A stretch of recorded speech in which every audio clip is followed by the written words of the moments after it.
Siomra Beag. Hello, ladies and gentlemen. Welcome back to the tiny room. Welcome back to On Siomra Beag. I am the Michael of Michaelandbenjaminspodcast, and I am joined by the only podcast presenter in Ireland who hasn't been struck down with COVID-19 coronavirus. It's Benjamin. Benjamin, who would have guessed that the only inoculation against COVID-19 coronavirus was hubris? Theme music for the podcast. We don't actually have anything music. Very good. Benjamin, say hello to the people there. Hello, ladies and gentlemen. A little spoiler here. Don't tell Michael, but I do have COVID-19. Coronavirus. And now he has it too because we're in a tiny room. Ladies and gentlemen, we've been through a bit of a fracas, a furore, trying to get this podcast off the ground this morning. Bloody Windows updates and coronavirus. No bueno. No bueno. Your level is very high there, Benjamin, I noticed. I'm a very high man. I think we probably turned it up for Nisha, never turned it back down. That might have been what happened. Do you want to turn your gain down there just a little hair? Am I going? You're going that way? No, that's up. That's down. Well, then it's down at the lowest it can possibly be, Michael. Oh, even then. Even then, I'm just a very loud man. Benjamin, anyway, look. Yes. You were complaining yesterday that TV never has any positive social benefits. That's exactly what I said, Michael, in a definitely real conversation, not used to set up a bit. No, it is. But Benjamin, I was telling you before, there's some Watchmen news. Oh, Watchmen news. I said Watchmen news, You Ben. did. You thought I said Watchmen nudes. I did.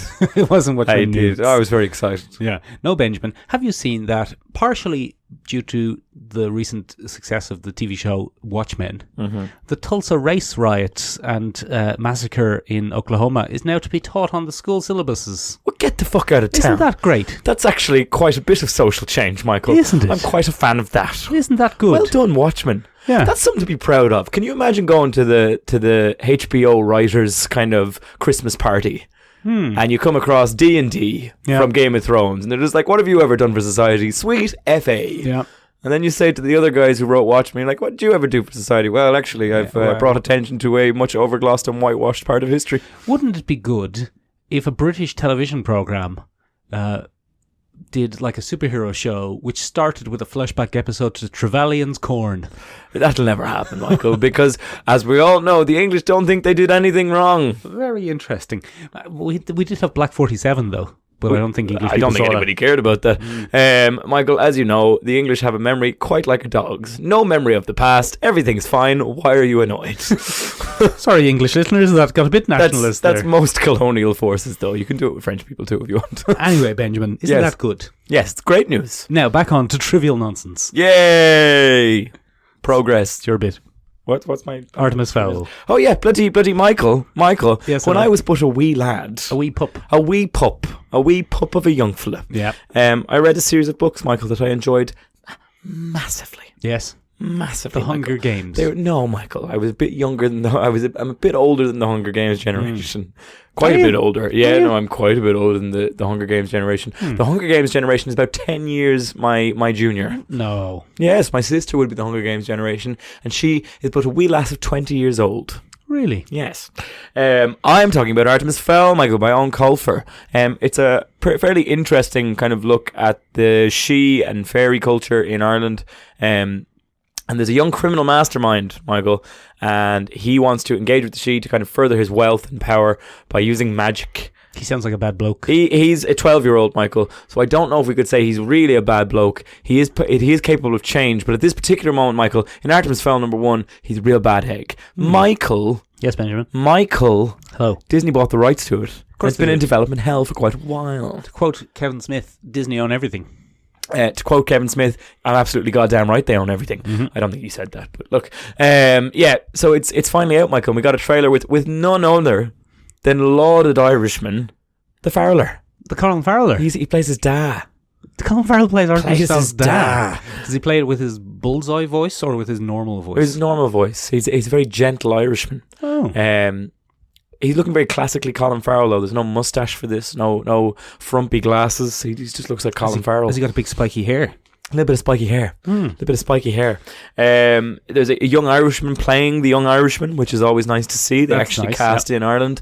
Judi Dench is playing a Northern Ireland field commander fairy. Oh. That'll be interesting. I thought you were going to say Judi Dench is playing the young Irishman. No, Dame Judi Dench is playing Commander Root, who is traditionally a Northern Irish fairy in the audiobook adaptations, but we'll take a look at that. We'll see how that goes.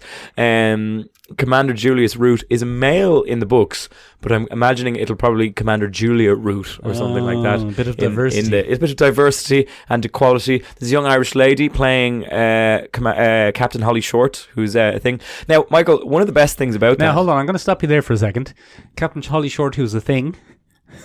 What is she? Sorry, I was just about to get into that, and then you cut me off. Yeah, one of the very interesting things about the Artemis Fowl series is they updated the fairies, and the fairies have their own kind of super advanced society with a police force and whatnot. And she is a captain in the fairy police force, and Commander Julius Root is the commander of the fairy police force of Northern Ireland. I suppose in many ways, Michael, it would be reminiscent of Saga or something like that, where there's a big world kind of and mythology based around magic, but with also technology and stuff like that. It's very interesting, Michael. Like that show recently with Orlando Bloom. Yes, and, very much like Carnival Row. Cara Delevingne. Yes, very much like Carnival Row, but much more modern.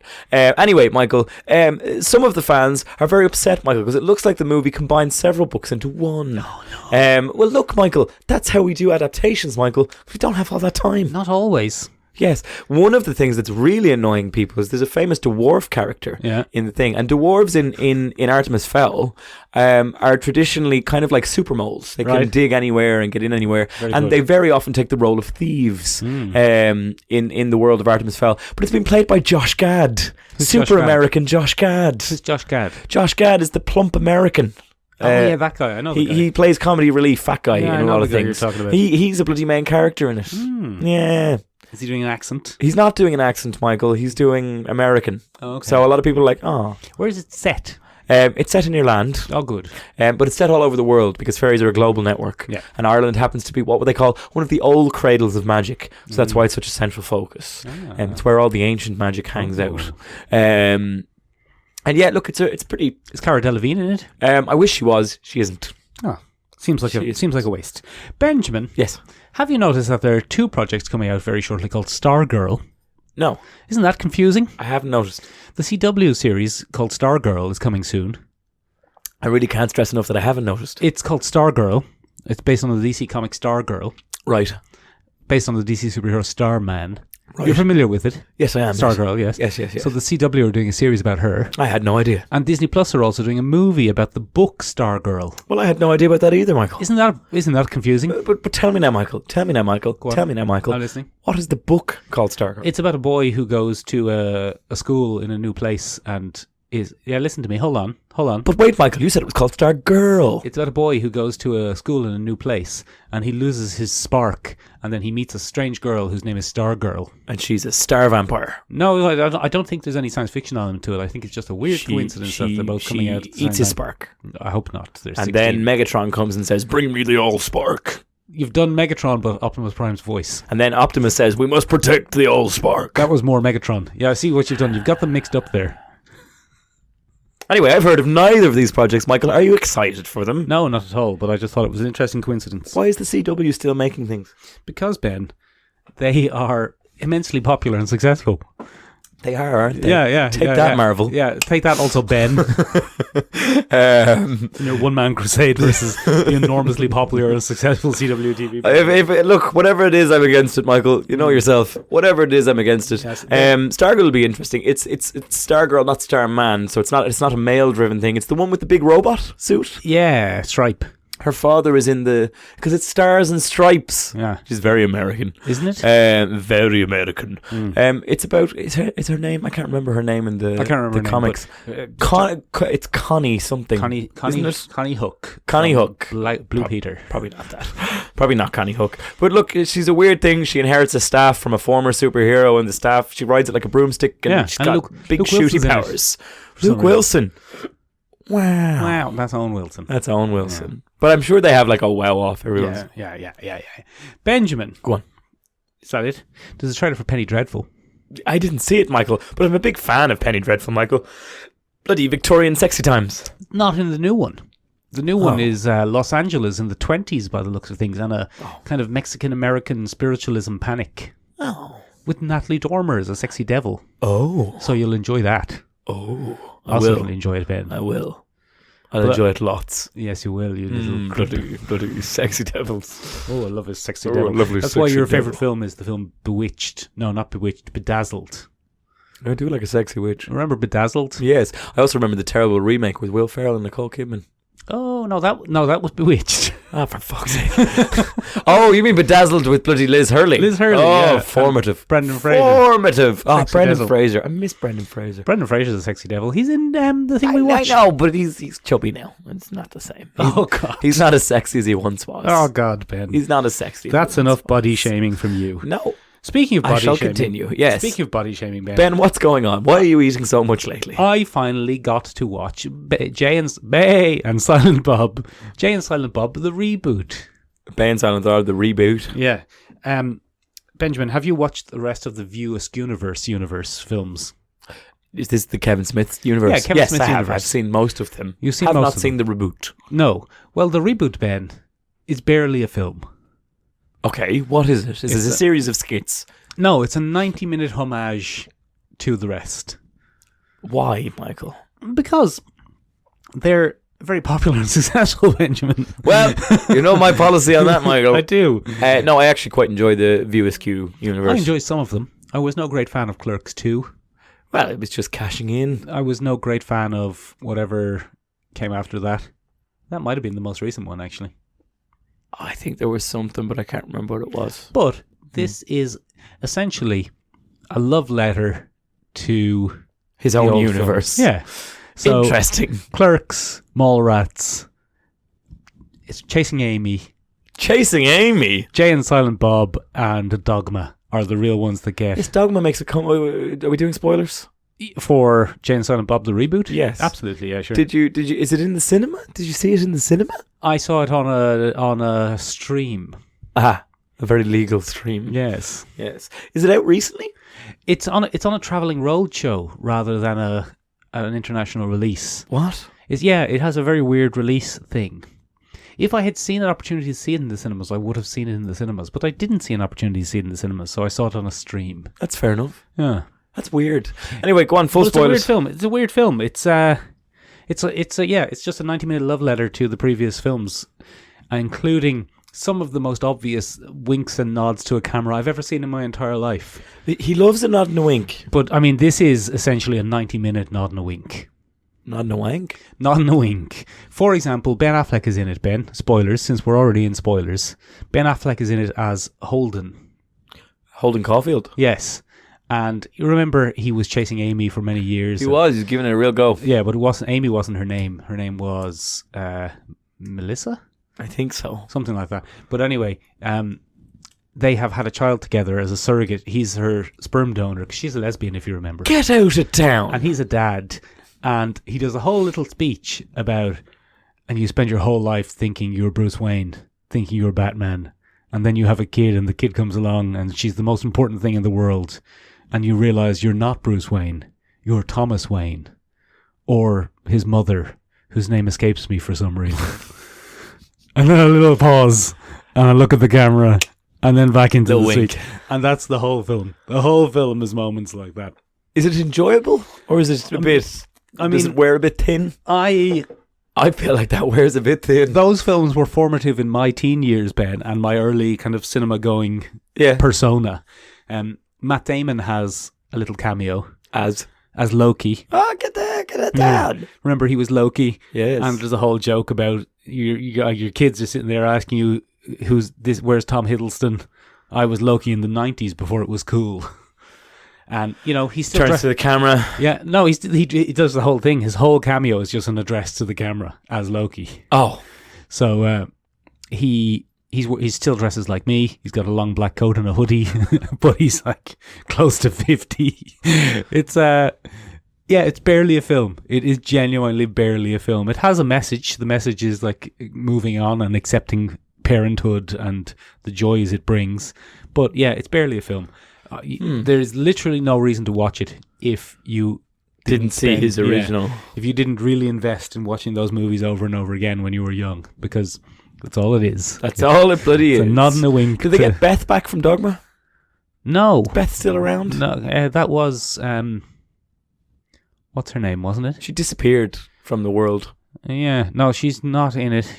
A lot of people aren't in it. No, Chris Rock. Chris Rock is not in it. No. Do you want me to spoil every cameo? Yeah. Ben Affleck is in it. Matt Damon is in it. That's pretty much it for big names. What's her name? Who played Chasing Amy is in it. Yeah, I don't know who that is. Joey Lauren Adams. Yeah, it means nothing to me. She's in it, but they're all very much cameos. Yeah. They have It's a just scene. a series of cameos with... I'm not even convinced that Ben Affleck was ever in the same room as them. Zack because and Miri Made a Porno came out after Clerks 2. That's not part of the Viewers universe. Oh, for God's sake. Why not? I don't know. It's actually Was a it pretty directed by enjoyable Kevin film. Smith? I think it was, yeah. I'm going to check that now. But I'm almost certain. It's either written by him or directed by him. Anyway, Ben, I can't recommend it unless you are heavily invested. I've seen them all, but I doubt I'm heavily invested. I think heavily invested would probably be a very generous way of... And even having said that, Ben, I probably would never watch it again. You know, there's no... It seems like a watch once kind of gig. Yeah, it's like a 90-minute DVD extra feature. Has he made anything recently? Walrus. He is the director, Kevin Smith. Oh, didn't he make Walrus I never saw that. with the walrus tusk? There's lots of jokes about that in it. There's lots of jokes about Gigli ruining people's careers and stuff. You know. Very out of date stuff. Yeah, he's cast his own daughter as one of the main characters. Oh. And then there's lots of jokes about that Kevin Smith just makes his own daughter be in all his films. Oh, a little wink. You know what I'm saying? Yeah. Yeah, it's fine. It doesn't sound... It's fine. I gotta be honest, Michael. It sounds very unappealing. Well, that's what I'm saying to you, Ben. It is essentially a like 90-minute nod and a wink. It's barely a film. I'm not recommending it. Unless you're really into Kevin Smith, then you'll enjoy it. So that's a no from us. Anyway, Benjamin. Moving on from there. Another disappointment this week, Ben. Oh, no. A very big disappointment. Oh, no. I bought 2 tickets Oh, no. to go and see the new movie of the Flavor of the Week new movie, The Invisible Man. Oh, no. You barely even see him. He's barely in it, Ben. As usual, ladies and gentlemen, welcome to the podcast that finishes on the episode every week forevermore. Go on. Benjamin, he's barely in it. Go on. You barely see him. Yeah. Because he's invisible, you see. Yeah, you see. It's very good. Is it good? It's very Is good. it really good? It's very good. Oh, I'm delighted. It is a very good film, Ben. Is it? Yes. Oh, Michael, do you know how happy that makes me that I found that randomly as a trailer and decided to discuss it on the podcast, and it's actually good. It's very good, Ben. Good. What's It it is. about, Michael? It's about an invisible man. Yes. Well, actually, funnily enough, it isn't about an invisible man. Oh. It's about a lady. Yes. And the lady is in an abusive relationship. Oh. Like Katie Holmes. And she decides to escape. Or Johnny Depp. And she decides to escape.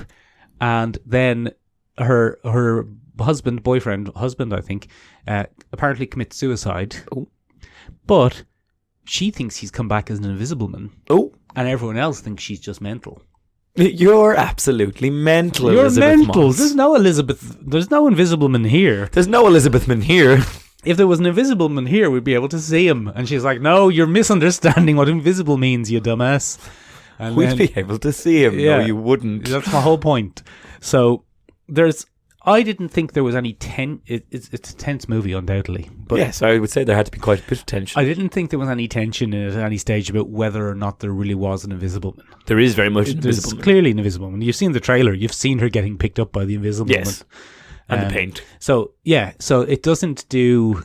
I don't think it does a terribly good job of making you doubt Elizabeth Moss, because you're always on her side that this is clearly. Do you think happening. that would make a more interesting story, or do you think it's more interesting that we have to watch her frustration and trying to convince other people she's not a madman? Well, essentially, it's gaslighting the movie.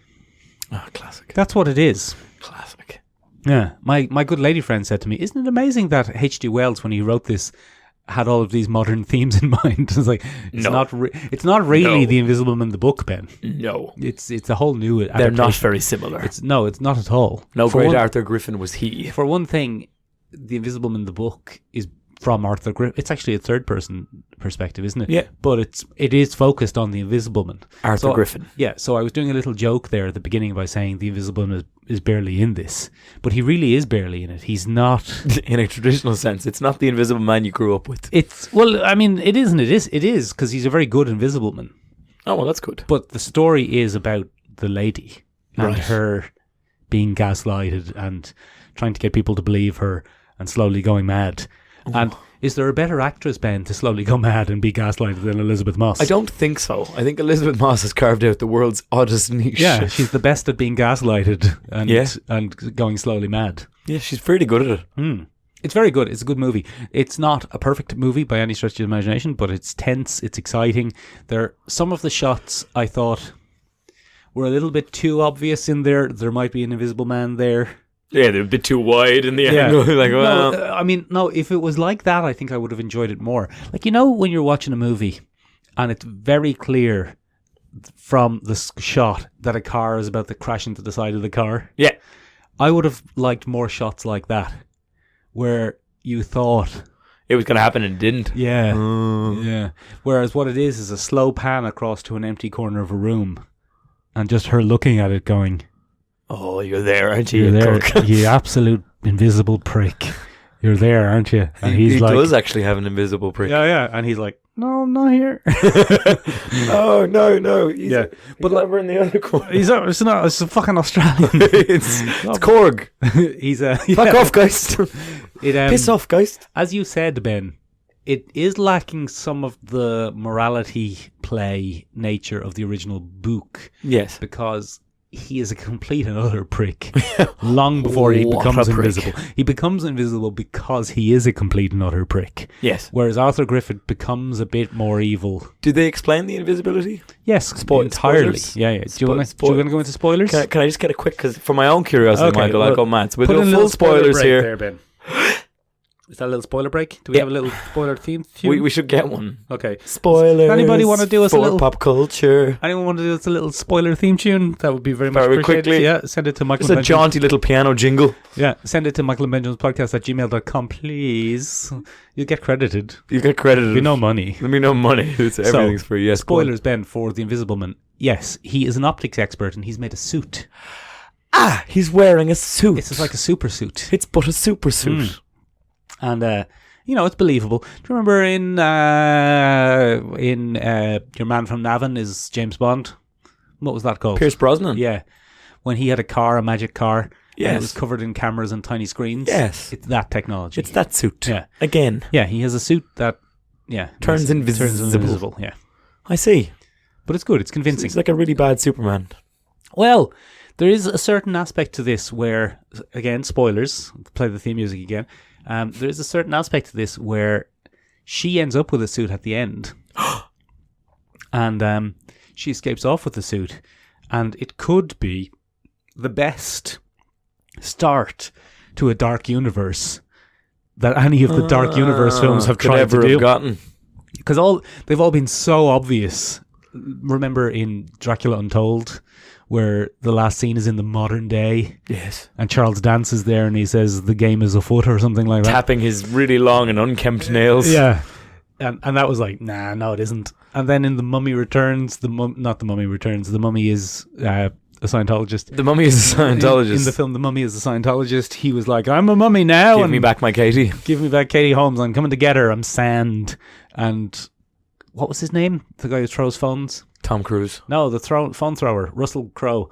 Russell Crowe was the leader of the secret society, and he was Mr. also Jekyll and Dr. Jekyll and Mr. Hyde. You are a much younger man. And everybody went, no, he's not. No, he's not. He's like 5 years old younger than you. He probably couldn't even dodge a phone if you threw I him. don't even know if he's 5 years younger than him. I think Tom Cruise might be older than Might be Russell the Crowe. same age. But anyway, they were all so obvious in their setting up for a sequel or a joining a universe. Whereas this one leaves it nice and open-ended. Yeah, but also the most intriguing, because it would be kind of cool to see her having gone through this Using trauma. her powers for great good. Exactly. Not necessarily a greater good, maybe a little bit morally ambiguous. Serial killing abusive men. Or something. I'd enjoy that. It doesn't have to be abusive men, it could be abusive anyone. Oh well, look, we'll keep it within tone.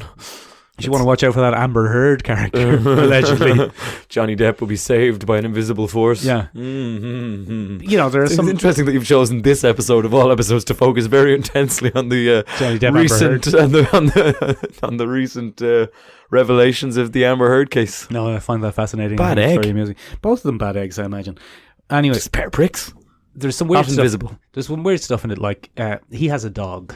I like dogs. And I know you do. You have a little dog I yourself. have a little dog. And part of her escape is nearly ruined because she tries to kind of free the dog a bit. You can see it in the trailer. But no then, spoilers. yeah. But after he dies, and my good lady friend pointed this out, after he apparently dies, she goes back to the house a couple of weeks later, and the dog is still there. Who's looking after the dog? Who's looking after the pooch? Yeah, it's weird. Get out of town. Yeah, and then the dog.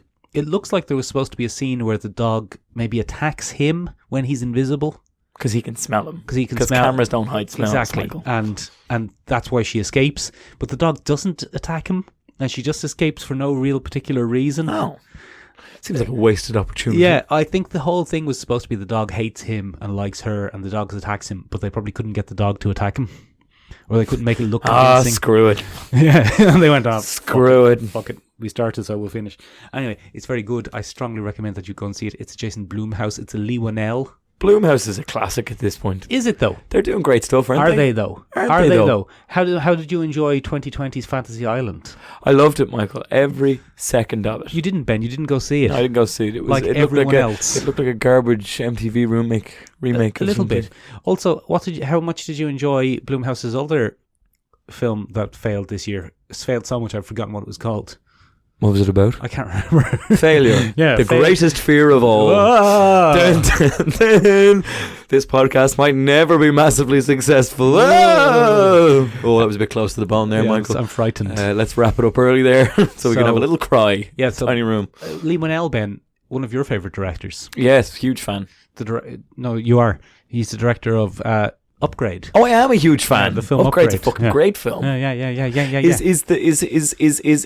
Is Logan, is the poor man's bloody Tom Hardy, is he playing the abusive boyfriend? The Invisible Man. Yes. No, I don't know who he played the should have Invisible been. Man. But it didn't really matter who played the Invisible Man. Because he's the- bloody invisible. The actor himself is in literally one scene. So it doesn't Look matter. him up Doesn't now. matter who he is. I'm going to look him up now. Give him his due. Anyway, Ben, let's move on. Okay, never mind. I won't look him up. No, so. because we look at the time. Oh, I mean, look at Jesus, Michael. That's a whole 27 minutes in. We haven't even gotten to the. It's lucky that you noticed that. I'm pretty proud of that one. Oh, that was a actually. fake laugh, which became a real laugh. I'm pretty proud of that one. Ladies and gentlemen, we were sitting down and we realised that this coming Friday, the Friday that is after the day that you're listening to this, Yes. perhaps you're listening on the Friday, He might be. is Friday the 13th. Spooky. Spooky. It is the day that coronavirus will cover the world in a wave of darkness Oh. because it's very unlucky. Oh. We're just joking. Hopefully. Bloody Friday the 13th. So I got thinking, what would we do on a podcast about pop culture on Friday the 13th? We'd bloody talk about luck. and Strange fate. luck. Yeah. Strange luck. Strange love. What is love, Michael? Baby, don't hurt me. I mean, hopefully not. But yeah, so we're going to be taking a look at all things luck-based, Michael. The bloody superheroes, when it's used as a plot device, when it's in a bloody object, when things mess around with the hero's journey, all kinds of things like that, Michael. Oh, so it's that's a what look. we're going to take a look at. We're going to take a look. Pure, dumb look. Go on then. That's what we're going to be taking a look at. So, Michael, I mean, it's all over comic books, really, and it's always poorly defined and very, very messy. Probably the best definition of luck-based superpowers I have ever seen is in Deadpool 2, where Deadpool just goes on a massive rant about how it can't possibly be a power and how you can't possibly push luck in any particular direction, and chance is chance, and you don't have good chance or bad chance, it's just bloody chance. And then Domino turns around and proves him wrong at every single turn. Yes, very good, wasn't it? I enjoy that rant Yeah. massively. It was a very good rant, but also a very good representation of the powers of luck. Yeah, because she doesn't have any control over it. And I like that she's not really cocky about it. She's just kind of like, well, look. Sure, look. Sure, look. It's just luck. I enjoyed that. And he's like, why are you here? She's like, I have no idea. Because it can't actually be pointed in any particular direction. So she's kind of just a slave to luck. She's a slave to luck. Yeah. Britney Spears. Yeah, I get it. Yeah. I've seen films. That's a good point, though. That'll come up again later. Yes, it will. So we took a look at Fortune, and Domino is one of probably the big characters that does that.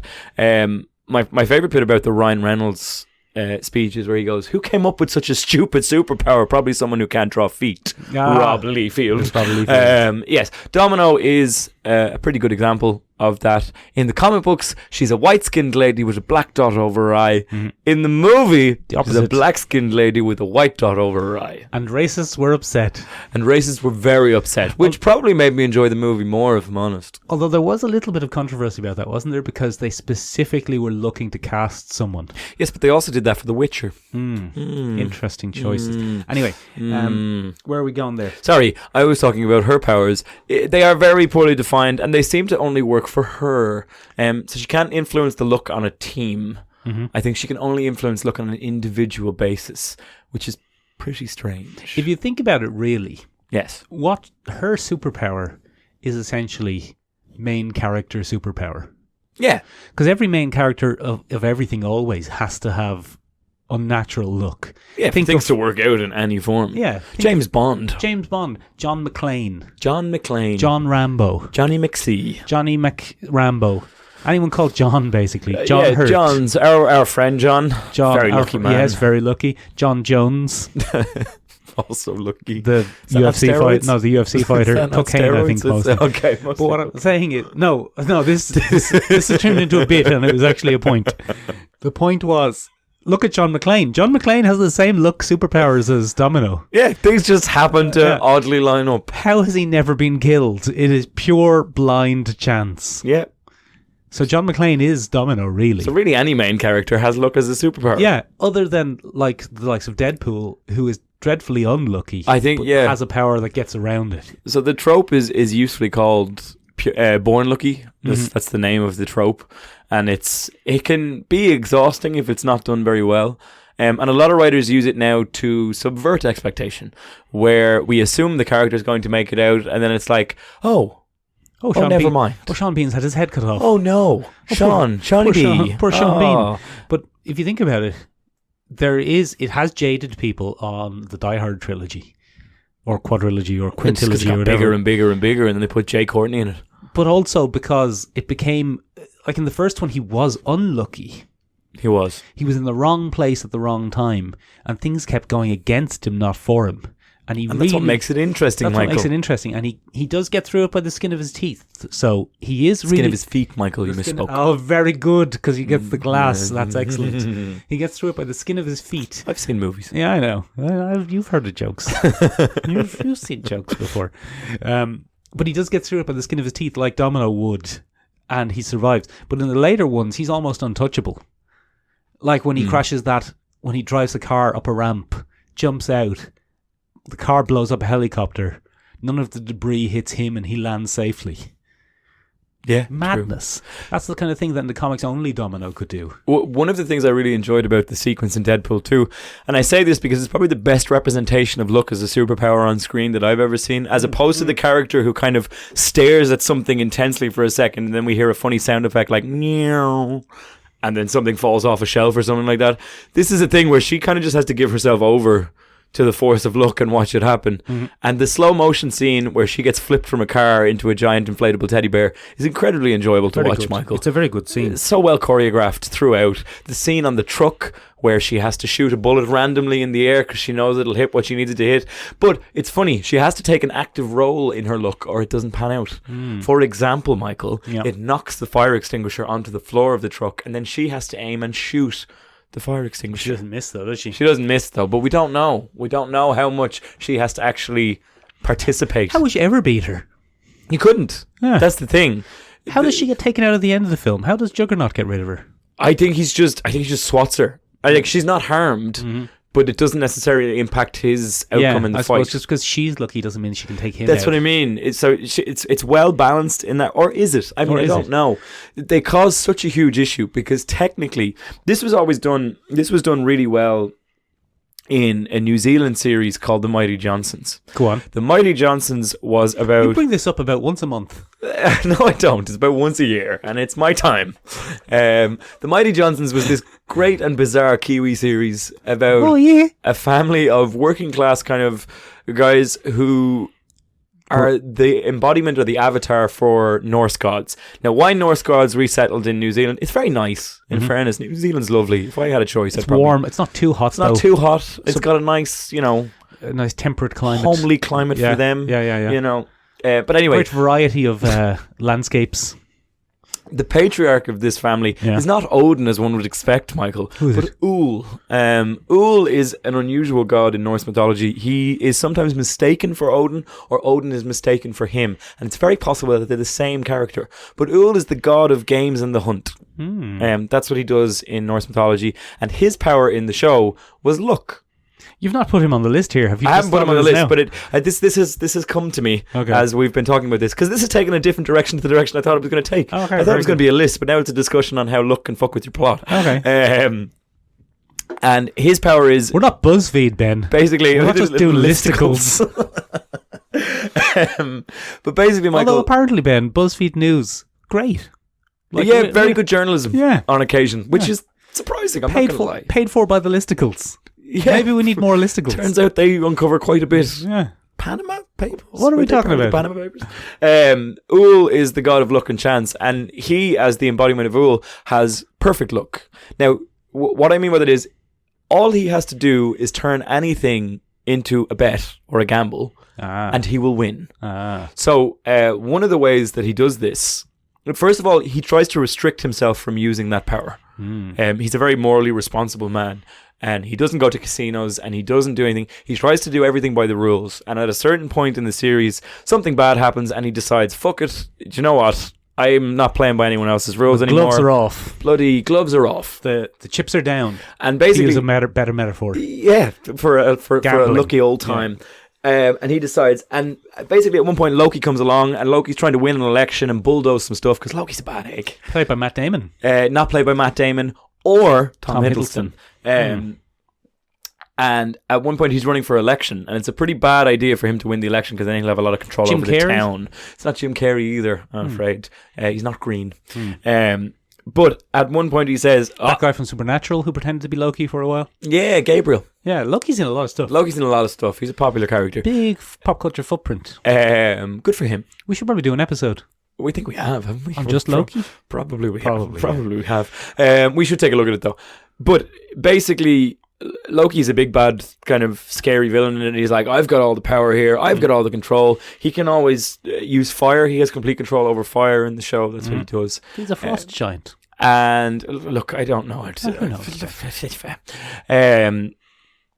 And basically what he does to stop him from winning the election is, all he has to do is, he realizes when he throws the rules to the wind, because he tries to beat Loki on fair terms. Square, yeah. And then he kind of realizes the absolute potential of his power here, and he goes, hey, I bet you lose the election. And that means that he instantly wins. And Loki realizes in that moment, he goes, flute! Oh, you absolute... you absolute dingus. You jammy bastard. Piss off, fool. He does that. So he wins the election. And this is a man who can weaponize his luck simply by turning things into a game. And it becomes a really interesting thing in the story. How fascinating. And it becomes like a moral dilemma for him on whether he should do that, whether people actually like him because he's himself, or whether they like him because he's lucky, or whether the universe is pushing him in that direction. Because power corrupts. Because that's... No, but he doesn't know if he has a good life because he's lucky, and the universe is just making things falsely fall into place for him. Or whether that luck means that they do genuinely like, it's a whole moral dilemma. It's very interesting. It's the look of the draw. The look of the draw, Michael. But we could say that about any kind of luck, really, Michael, couldn't we? But that was Ul. Have you seen Benjamin? Have you seen, since we've diverted onto TV? Seems to. Did you see the mid-90s TV show Strange Luck? I think I didn't. You didn't? Ben, you were but a young pup. But a pup. You were probably 4 years of age when jammy wee pup came out. So Strange Luck, Ben, it's a TV show, a syndicated TV show. It only had 17 episodes. Only 17 episodes, and I did you the service of watching many of them. And how did that go? It's very 90s. It's like Highlander. I watched Highlander after your episode with good friend of the podcast, Shane. Yeah. The Sky One Highlander. It's all on YouTube. Oof. Very 90s. Oof. I mean, they're from the same era. They're from the same era of big baggy suits. Yeah. Is everyone wearing a big baggy suit? Yeah. Why is everyone wearing a big baggy suit? No. Why did nobody know a tailor in the 90s? What was going on? Why were everyone's suits so big? Anyway, that's less important. So It's not really. It's quite important. One of the fascinating things, Ben, about the TV show Strange Look was it only got 17 episodes before it was cancelled, but it was very hyped before it came out because it starred D.B. Sweeney. And you'd know him. You'd know his face. I'll have an look But here. You spin your wheels. The hilarious thing about Strange Look, and this is not really related to the topic, this is just a bit of trivia I came across while I was looking this up, is when this came out, there was a huge amount of hype around it because a movie star was going to be in a TV show. How funny. I know, it was bizarre. I think it might have been one of the first ever cases of a movie star who was going to be in a TV show. Oh man, D.B. Sweeney doesn't look so hot. Well, he's probably pretty old these days. 58 these days. Yeah, so he was like 35 when this was made. I do know his face though. You're absolutely correct. Everybody knows D.B. Sweeney. He's been around the block. But he was a kind of B-list or a C-list movie actor. He was in Brother Bear. But it was still huge news that there was a TV show coming starring a movie actor. Isn't that bizarre? But Michael, that's how television works these days. De rigueur these days. But back in the 90s, it was huge news. Anyway, Strange Look is about a man. His name is Chance Harper. Well, look, I mean, you're tempting fate with that now. Very good. Tempting fate. Very good. I see what you've done. And Chance Harper has essentially the same superpowers as Domino. He's not like Ool, who you just described. He has no control over it. Okay. And he just has strange look. Not necessarily good or bad look. Just strange Unusual. look. Yeah. So I'm going to describe the plot of the pilot, right? Oh, God. And the instances of look, because it's just bizarre. So he wakes up and he gets a call from his ex-girlfriend and she tells him, there's a man who's done a thing and we need a photo. He's a photographer, Ben. You'd like that. Oh, I do like photography, Michael. Actually, there's a lot you'd like about him, Ben. He's kind of down on his luck. He lives in a kind of squalid apartment. I would love to live in a squalid apartment and be down on my And luck. he wears a big baggy suit and a trench coat and he always has his camera with him. That I probably wouldn't like. There's a lot of noir to this. Sounds a bit perverted. No, you'd like it. There's a lot of noir to this. There's a lot of noir music. Well, that's for me then. Constantly playing in a grim city. That's for me then. Yeah, one of the cats wants to come in. So he gets a call and he has to go and we learn everything we need to know about him because she says, go and get this photo of this man who's... Give me that. Go and get a photo of this man who's been arrested. And don't get sidetracked, Chance Harper, as you always do. You bloody ADHD son of a gun. So he goes to the cafe where that lady from ER works. And Okay. in the cafe, he's like, hey, can I get a coffee? And she's like, that's $2, Chance Harper, you son of a bitch. And he's like, I've only got $1. Give me a scratcher. So she gives him a scratch card and he scratches it and he wins $5 and he buys the coffee and says, keep the rest for yourself. And he notices a woman in the cafe and she's crying and he decides, don't get sidetracked unless there's a very good reason. So he follows her and he follows In her his up, creepy trench coat with his camera. with his camera, and he follows her up onto a... Oh no. Yeah, and he follows her up onto the roof of a building where she's committing suicide. Oh no. Yeah. So he tries to help her. Yes. And he catches her. Good egg. Yeah. And he catches her hand, but she does fall off, and they both fall off together. Oh no. And he continues taking photos as they're falling down. What? But luckily, the police have arrived on time, and they land in a big airbag. Oh, lovely. So they're taking them down to the station. There's lots of paperwork. And he says, hey, I'm supposed to be going down to the police station, because remember, he was trying to get this photo. He's trying to get this bloody photo. And he says, can I catch a ride? And they say, sure thing, Mr. Harper. That's not how it works. No, I mean, it would be. Police Why officers not? don't give lifts. I know, but he does need to go down and fill in the report. Okay. So on the way, they come across a crashed car. Oh. And he says... Did you get sidetracked? He gets sidetracked. And he says, I have a bad feeling about this. Does it matter to you guys if I tell you that I have a bad feeling? And a man comes out of the car and shoots the two cops. Oh no. Yeah, and then the man runs away. He tries to shoot at Chance Harper, but he misses. What a cook. Exactly, what a cook. And Chance Harper then picks up the gun because the cop is trying to shoot the baddie, Okay. but he's run out of bullets, but he's still, and he says, stop firing, he's gone. And then the cops arrive while Chance Harper has the gun in his hand. And that's strange look. What strange look. So they arrest him in his big baggy suit and his trench coat. And his camera. But they leave his trench coat behind. Camera. And his ID is in his trench coat. So they bring him back to the police station with his camera. And he just so happens that he's being interviewed in the room next to the man who he was sent to get a picture of at the beginning of the story. Get the fuck out of town. And he takes a picture of him on the sly. So he gets the picture that he needed. This all happens in the first 10 minutes. This is intense. It's so intense. It's just constant strange look. Strange look sounds like a roller coaster. And I'm watching it going, my God, I'm glad this is not my life, because it's just constant. That's always what I feel like when I watch TV shows. I'm like, oh my God, if this was real life. It seems like he got his powers when he was the sole survivor of a plane crash that killed his parents and sister. Oh. Yeah. But just overloaded with a bit of luck. seems to be. But at one point he thinks he's losing his luck. Dun, dun, Yeah. dun. He But just then be a turns out he's normal not. human being then. Yeah, he's not though. He gets more scratch cards and then he wins $25. And it's like, what was the point of that? But the waitress from ER at one stage says to him, why do you always stop? And he's like, what do you mean? And she says, you win on the scratch cards every time. If you keep going, you could win $1 million. And he says, there's one thing I learned, it's not to push it. Yay! Don't push your luck. Don't push your luck. So, Pushing your luck would have been a better name for that series. But he doesn't push his luck. It's just strange luck. But realistically, when you think about it, that's just the plot of every TV show about a person.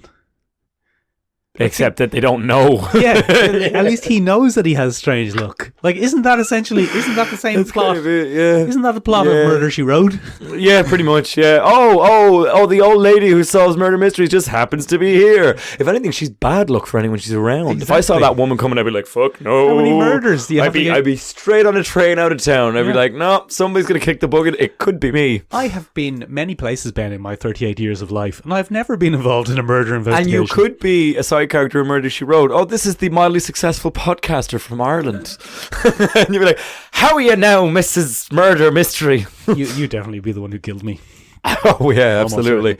Ben killed him out of spite and jealousy for his stunning physique and charming radio voice. Thanks, Ben. Yeah, no problem. No Talk problem. about other comic books. I've kind of just given away my plan to murder you. To talk about comic books, it's more on the nose. Black Cat, who we are both fans of at the podcast, Big more fans of you Black than Cat. I. Yeah, But big fans. she has bad luck as a superpower, but not Sometimes. for herself. Mm-hmm. For other folks and fairies around her. She throws the odds off for other people, Sometimes. which again, Michael, Yeah. doesn't really make a lot of sense. Well, it doesn't for Black Cat. Because once it was magic, Yeah, but then another time it just turned out to be elaborate planning. she's just real good at that. Yeah, she just Oh. planned it so that people thought she was giving them bad luck. Oh. But it was actually just well planned. Remember, that was the plot twist, Ben, of our To our movie, pitch. Pitch Please. Please. Black Cat movie, which you can see now. What about Long Shot? Long Shot's a different one again. He has only got 4 fingers, or is it 3 fingers? It's 3 fingers, I think, because he's not a mutant in the traditional sense. He's a citizen of Mojo World. Mojo World is a strange, very 90s X-Men thing. Is it a Claremont thing? Probably. It sounds like a Claremont thing. does, Look, doesn't it? Mojo World is basically the inevitable conclusion to Big Brother, where everything is filmed, everything is dangerous, everything is for Under the whim of a entertainment. horrible slug man. Under the whim of a horrible slug man, Donald Trump eat your heart out. Look, it's the inevitable end to America, where everything is filmed. It's like The Purge, but with reality TV thrown into the mix. And it centers around the man in charge is Mojo, and Mojo is a big slug man, who captures mutants because mutants make good sport for his network TV, and they kind of get pitted against. I suppose it's like American Gladiator, where his denizens are kind of mutated or aggressively genetically altered people. The 2 big characters that came out of the Mojo World cycle were Spiral and She's got loads of arms. Longshot. Spiral's got loads of arms, Yeah. and she's very good. And initially we meet Longshot as a contestant who's trying to win Mojo World, and he's made it this far because he's a long shot, Michael. Yeah, very good. And the odds fall forever in his favour. And it really depends on what way you look at that character. He can tilt probability in his favour, so he never misses a shot. Very good. Because his probability's in favour. But that's only sometimes, Michael, because if he doesn't put his heart into it, luck doesn't work out for him or something like that. If he doesn't want to, it doesn't work. So he doesn't have forever luck like Domino, where if she's not paying attention, luck will still kind of pan out for her. But if he's not paying attention, he can fail. Mm. So his is like intention, like favourable intention. And he's just an odd 90s character. He's very 90s. He's got a glowing eye like Cable. Yeah. He's got a beard. He's a bit of a scruff. And his major power is a big weapon. He carries a big weapon around. He has guns and stuff, so he can shoot. He'll throw a knife at you. Swing, probably. He loves a knife. He'll throw a knife I at you. think he had the playing card shtick for a while. He's got leathery skin. Does he? He's got a leathery skin. Yeah. But yeah, he's just a random 90s character he's poorly defined, Michael. But poorly defined seems to be the nature of any look-based superhero. We've an Irish woman, Michael. Classic. Bloody shamrock. And what would you give an Irish woman? Only the best of the times, never the worst of times. She's always riding high on luck's fancy horse. I don't know if it's a phrase that we use, do we? Do we? Nah, probably not. Hers are mystical. She has spirits that give her an old dig out when she needs them. And those are supposed to be like fairies. But yeah. She wears a big green leotard with a shamrock on They give her an old dig out. Yeah, look, the look powers are weird, man. I mean, I suppose you could look at characters like Bullseye. He's very lucky, isn't he? Because he always makes the shot, or is that pure skill? With Bullseye, yeah, is it luck or skill? Like, I don't know. Because he can miss Daredevil.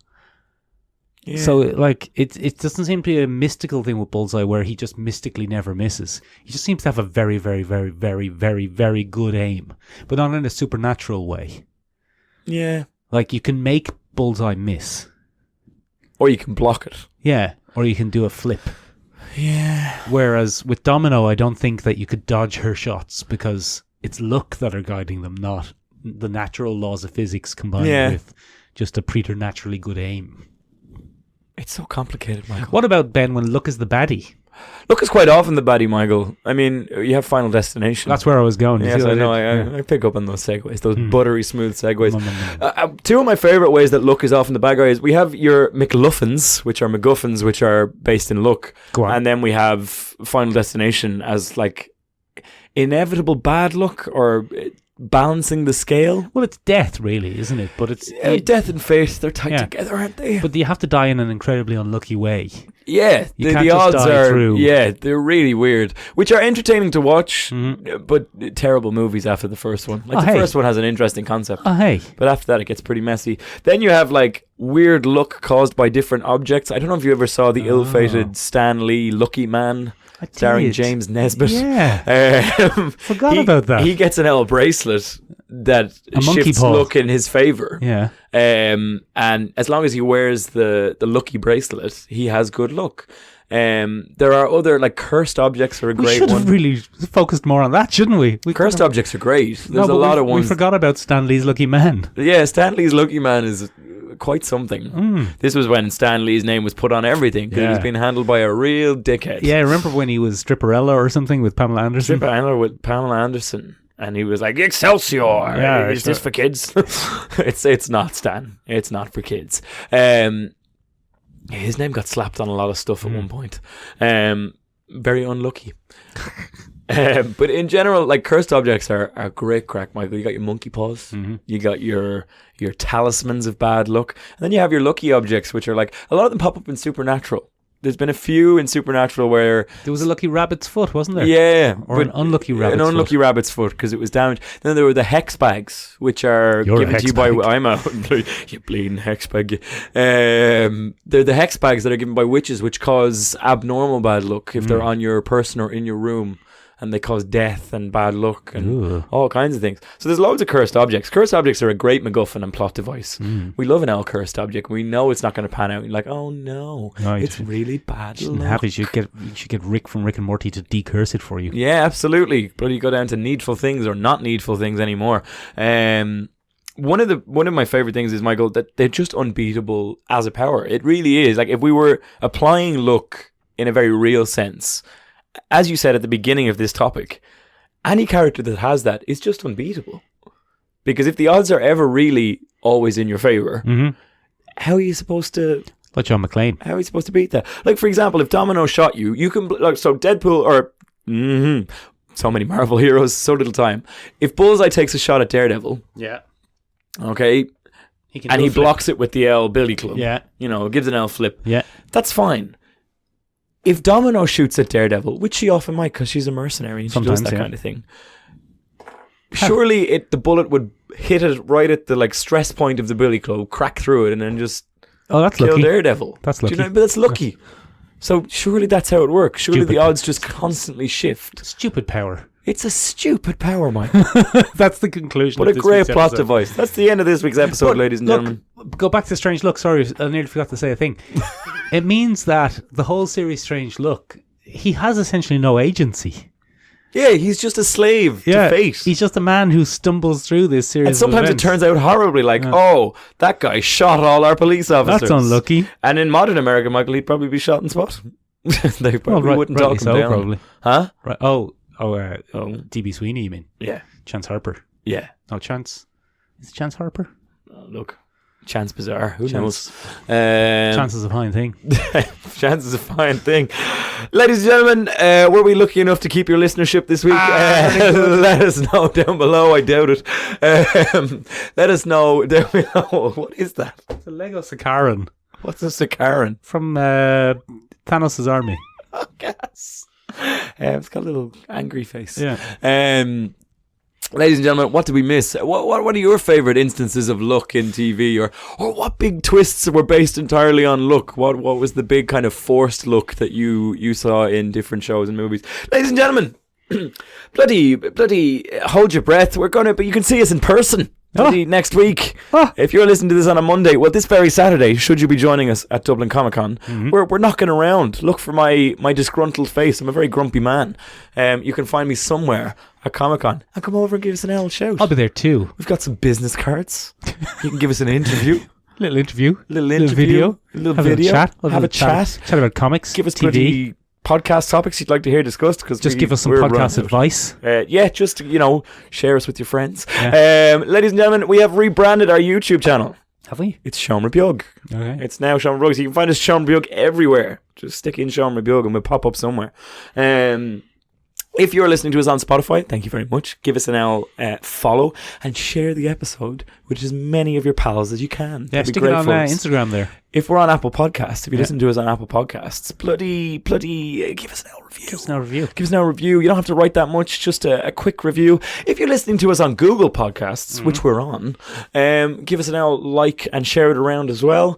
And ladies and gentlemen, if you're still on YouTube, get Spotify, Apple Podcasts, or Google Podcasts. Hi, Nisha. Except for you, Nisha. We're big fans of your work. You can keep listening to us wherever you like. We will have a video coming out soon, ladies and gentlemen, about Comic-Con. If you have any questions you've always wanted to ask cosplayers or participants in Comic-Cons, please send them to us as soon as possible. You can get in touch with us at a number of different places. SeanRebug.com, SeoMoraBeag.com. Oh, it means Tiny Room in Irish. In Shocked and Naguelga, very important. Or you can find us on Instagram at Sean Rebug, and you can get in touch with us there if you prefer a less formal way to get in touch with your podcasting things. Good luck for the rest of the week, ladies and gentlemen. That's it from us. Bye. Bye.